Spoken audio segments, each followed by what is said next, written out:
Agora vamos lá, gente. Eu ouço muito esse termo, neuroplasticidade, mas quero aprender mais sobre isso. Os especialistas garantem que a gente pode fazer o cérebro ficar melhor e que a gente precisa ficar atento ao processo de envelhecimento e cuidar do nosso cérebro para que ele não fique atrofiado, envelheça. Será que é isso mesmo? Vamos entender como é que essa fantástica central de processamento de informações, programação, distribuição de comandos age. A gente vai conversar com quem entende sobre esse assunto. Ele é neurocientista, psicólogo, doutor Armando Ribeiro. E aí, Cláudia, que Obrigada por bom estar aqui estar aqui novamente, Uma que alegria, saudade. viu? Olha, você trouxe Ah, aí... sempre, Deixa eu sentar sempre aqui. bem Tá acompanhado. bom aí. Quero ver, quero entender sobre essa tal neuroplasticidade. E olha que interessante, né? Depois de muito tempo de formados, a gente começa a ver o quanto que a ciência caminha. Eu ainda peguei uma época nas escolas de medicina, de psicologia, que a gente recebia a informação de que o cérebro era fixo. Uau. E que a gente tinha pouca possibilidade, né, de fazer grandes mudanças ao longo da vida. Uma teoria que já caiu por terra totalmente. Nada mais importante, até foi reconhecido como prêmio Nobel, né, aqueles cientistas que demonstraram que o cérebro é plástico e que determinados estímulos e estilos de vida adotados, né, ao longo dos nossos anos permitem que a gente construa e que a gente remodele o nosso cérebro, criando o quê? Habilidades, aptidões e uma vida muito mais enriquecida. Isso até quando? A gente pode fazer isso a vida inteira? Que pergunta bacana.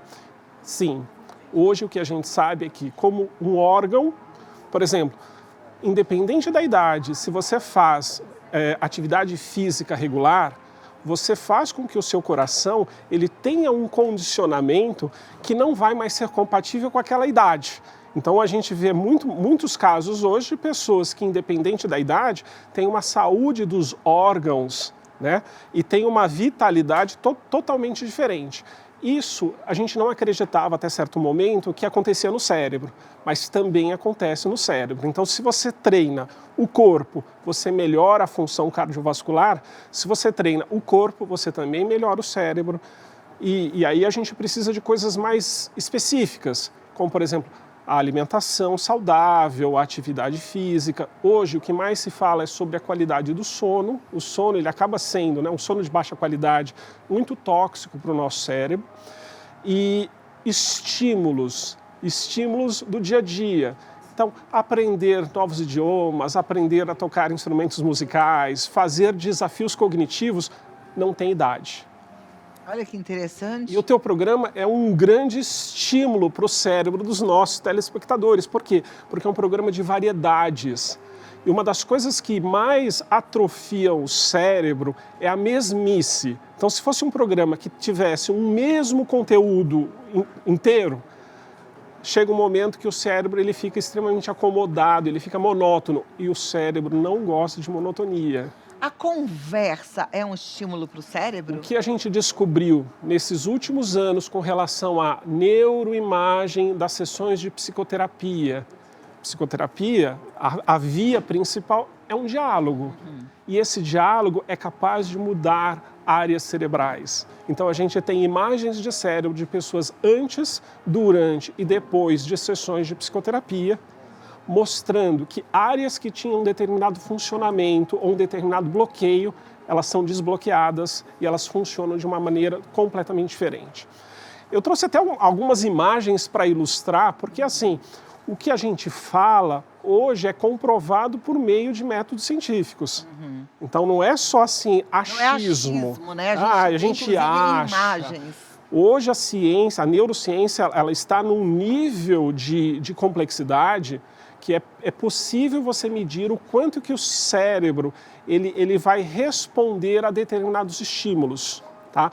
tanto de forma positiva quanto de forma negativa. Sim, tô lembrando na pandemia que teve o isolamento social, muitos idosos ficaram completamente isolados e perderam muito da parte cognitiva, E aí né? você diz assim, você já traz a resposta. Relações humanas positivas, saudáveis, é um grande estímulo, é um grande adubo para essas células cerebrais se desenvolverem. Aí olha só a responsabilidade de cada um. Porque aí não é para você terceirizar, não é pílula mágica, é você comprometida com você. Exercício físico, higiene do sono, fazer amigas, fazer novas relações. conexões, relações. Ah, mas é que meus filhos cresceram, eu tô sozinha. Não interessa. Vai bater papo com as pessoas, vai fazer novas amizades, vai fazer um curso, vai conhecer gente, vai, né, chamar para tomar um café na sua casa. E se não está motivado, não se sente interessado, às vezes a gente precisa de corrigir aqueles sintomas emocionais que muitas vezes paralisam pessoas em determinados momentos da vida, como são os casos da depressão, da ansiedade, do pânico. Então, assim, enxergue esses transtornos mentais, esses problemas de saúde emocional como um ponto e não como o caminho inteiro, tá? Eu vejo isso no dia a dia do consultório, pessoas que estão afastadas, estão isoladas, estão desmotivadas. O tratamento eficaz, essa pessoa ela volta a ver a vida como um lugar de experiências, um lugar para explorar, né? Tanto que um grande indicador de saúde cerebral, isso daqui é informação nova, tá, Cláudia, que eu trago para o teu programa, é o nível de curiosidade. As pessoas que ainda estão curiosas, o mundo é um lugar para ser explorado, né? Pessoas são lugares para serem exploradas, as histórias, né? Isso é um indicador de cérebro saudável. Quando a gente vê que está tudo repetitivo, está tudo monótono, está tudo sem graça, provavelmente é um indicador de que você não está funcionando no seu melhor nível possível. Então, alimentar a curiosidade. O ser humano é um ser que naturalmente é movido pelas novidades, né? Então, isso é um bom indicador. Quem perdeu essa motivação precisa procurar ajuda. É um sinalzinho de que, assim, o que está acontecendo, né? O que faz você não enxergar a curiosidade de ver uma flor, de você ver uma natureza, de você andar por uma praia, de você ver as coisas ao seu redor? Pessoas que estão agora em casa, quantos detalhes podem ser vistos, né? A gente tem até um filme agora extremamente importante, que fala de como atividades simples do nosso dia a dia, por exemplo, olhar a sombra entre a copa da árvore, como que essas atividades simples, elas inundam o nosso cérebro de experiências. Uma Vida Perfeita. Uma Vida Perfeita? Vou tentar ver.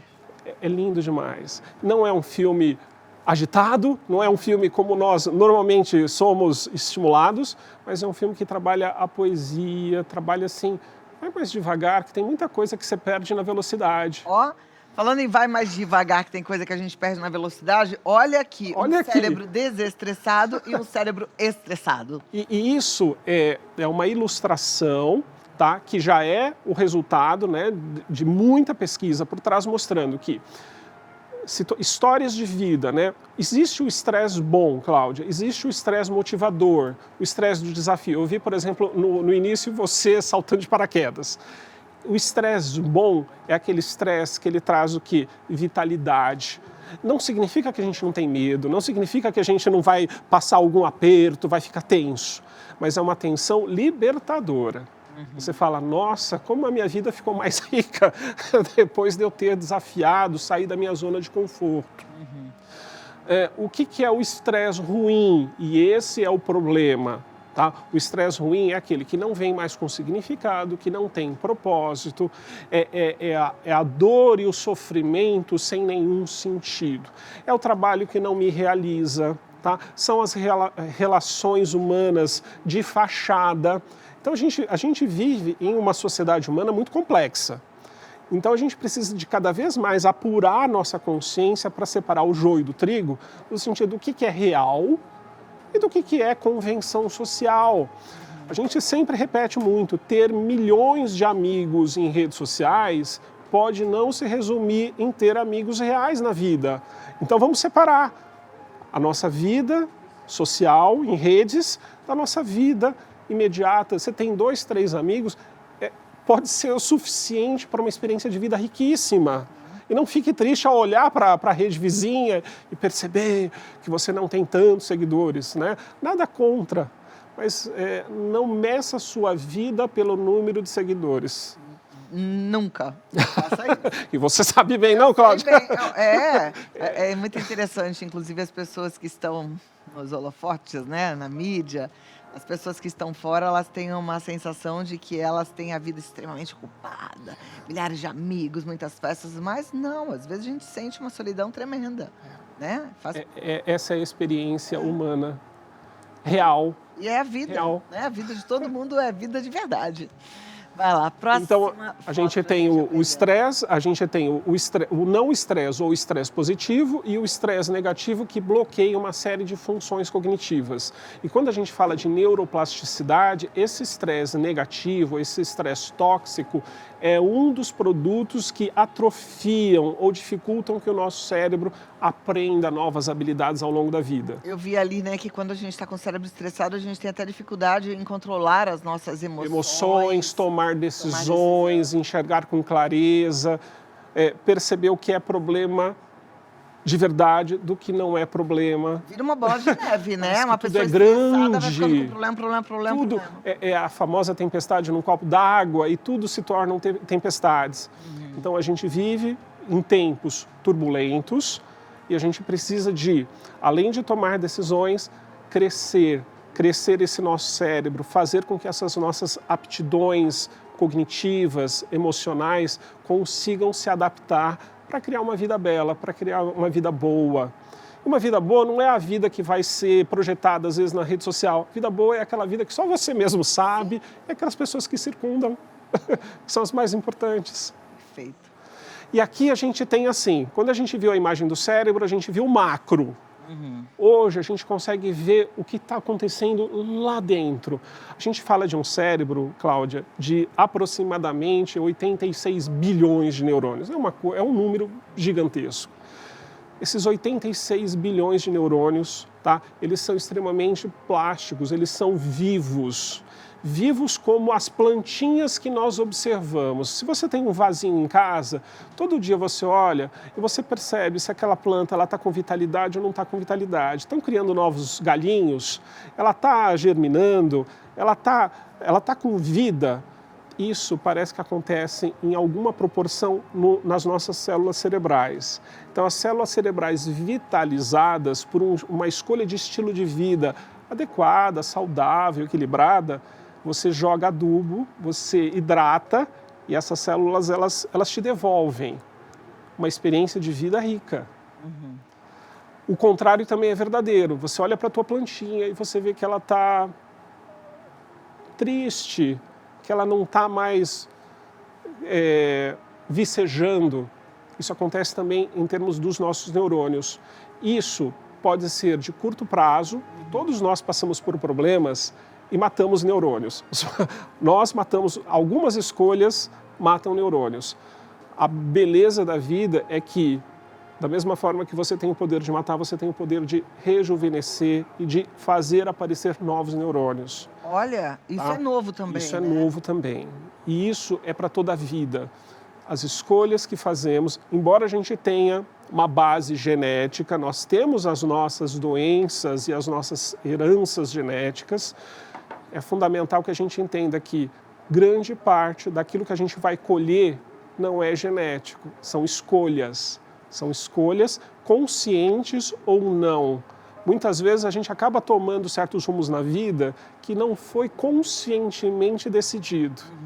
Por isso que a neurociência ela diz assim, se você não soube que escolheu, agora você sabe que pode escolher diferente. Eu vou te fazer uma pergunta cabeluda. Ixi, neuruda. Se a gente tem a possibilidade de fabricar novos neurônios, tem telespectadora que já está lá com seus 80 anos, esquecidíssima, atrapalhada, né? Deixou de fazer muita coisa, com o cérebro, que a gente fala, tá com a cabeça parada, atrofiada. Sim. Dá para mudar isso mesmo com 80 anos? Mas você me responde já. Vou segurar. Segura, porque aí isso é para todas nós, né? Para todos. Entender. Deixei uma pergunta aqui, né? Uma pessoa que parou, às vezes parou de estudar, parou de se interessar pela vida, parou de trabalhar, e aí sentiu que a cabeça deu uma atrofiada, anda esquecida. Tem jeito de melhorar? Isso é fato mesmo, tá? Não é só uma impressão, não. Como qualquer órgão do corpo, por exemplo, o sedentarismo faz com que o nosso coração ele tenha uma capacidade de bombear totalmente reduzida. O cérebro também. Então, a falta de estímulos de um ambiente enriquecedor de experiências, né, faz com que a gente diminua ao máximo determinadas capacidades cognitivas. Linguagem, a memória, a atenção, né, o pensamento criativo. Só que a novidade desse nosso século é que isso não é um carimbo. Enquanto houver vida e você assista a bons programas que deixam essas dicas preciosas de que está muito mais ao nosso redor do que no consultório do médico, Cláudia, é aquilo que vai nos estimular a sair desse lugar de paralisia, né? Então eu falo, por exemplo, aqui é um programa que sempre tem o quadro de artesanato. Cláudia, artesanato é um super estímulo para o nosso cérebro. Isso significa que até as pessoas que entraram, por exemplo, em demência, elas conseguem melhorar? Até o quadro patológico, onde você tem uma desorganização e perda de capacidades funcionais do cérebro, a estimulação, ela faz parte do bom tratamento. Ainda, infelizmente, aí para ser sincero, as pessoas que precisam, o tratamento ainda é muito focado no medicamento.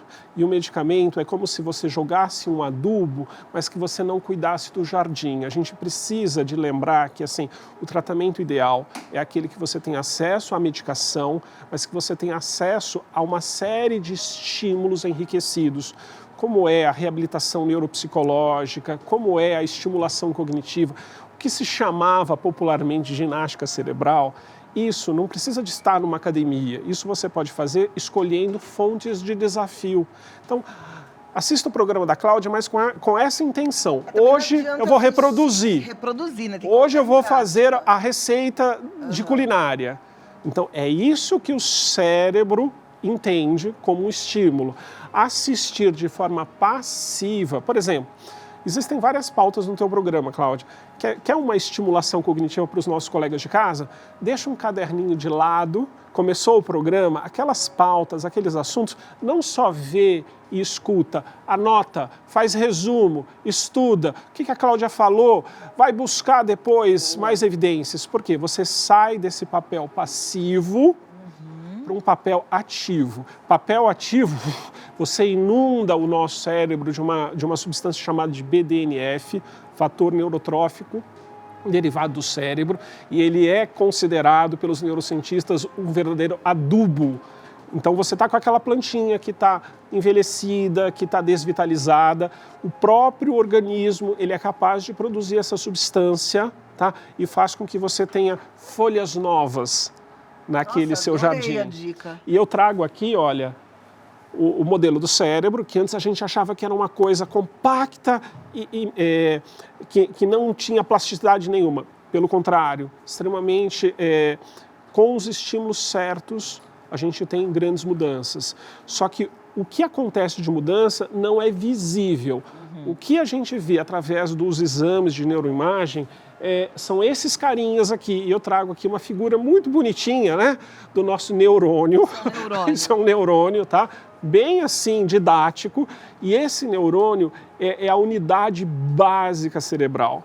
É ele que nos permite ter uma vida alegre, é ele que nos permite ter uma vida triste. Então, assim, a forma da gente se cercar de estímulos, por isso que a gente fala, estilo de vida. Quando você se exercita, esse sujeito também está fazendo ginástica em algum grau. Quando você se alimenta, escolhe o que você vai ingerir, o combustível para o seu organismo, esse sujeito também aqui ele vai estar recebendo uma parte dessas substâncias. A gente fala dos suplementos, a gente fala da alimentação saudável. O final da cadeia vai chegar nesse sujeito. E que são bilhões de sujeitos. 86 bilhões dando as mãos e falando, olha, não segura não. Mesmo em quadros patológicos, muito sérios, como da demência, a gente tem muitos desses amiguinhos aqui que falam assim, não, a gente está segurando. Então você tem aquele neurônio que já está adoecido, ele já não consegue produzir a mesma experiência de vida, a memória, a linguagem, a atenção, mas você tem uma infinidade de outros neurônios segurando.